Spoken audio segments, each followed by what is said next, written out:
is a system that allows a country or state or, as I said, local government to basically reach out to all their population in case of an emergency or in case of a major incident.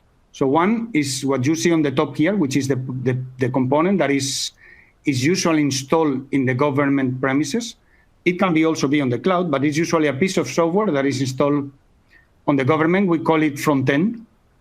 And this piece of software allows the government to basically configure it in a way that allows them to use whatever type of channels they want to use to reach out to the population in their country. Technologies that allow countries to basically develop what kind of public warning system they want. So first of all, what we have is a unique platform that, as I said, could be run from the cloud or could be on-prem.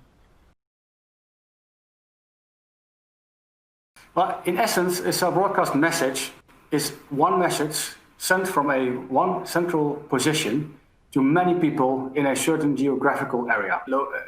An area is selected, and also a text is selected. It's a predefined text or a text written on the spot. That message is actually sent to all the mobile networks in the country. In all those mobile networks, a cell broadcast center is implemented, and basically, like Everbridge's cell broadcast system, what it's doing is translating the area on the map into the cells, into the transmitters in the mobile network that will start broadcasting the message. So all people in that area will receive the message instantly on their phone in their own language. If we look at the countries that already have installed cell broadcast as a public warning system, you see here in the map the green countries. Quite a number of countries, including, for example, USA and Canada in North America, but also, for example, Chile and Peru in South America. In Europe, the front runners are the Netherlands, Romania, Lithuania, and Greece. Turkey, Russia, but also in the Middle East, for example, Saudi Arabia, Oman, the UAE, and more recently in Asia Pacific, also New Zealand, Philippines, Taiwan, and already for quite some time, Korea and Japan.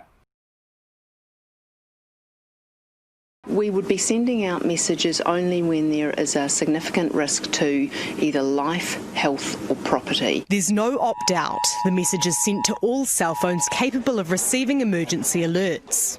So I want to try to explain how location-based SMS works in a diagram. And you will see some similarities with the cell broadcast concepts, but there are also some fundamental differences here. This illustration is showing, on the left-hand side, you have a public warning system deployed typically at the government side with the authorities.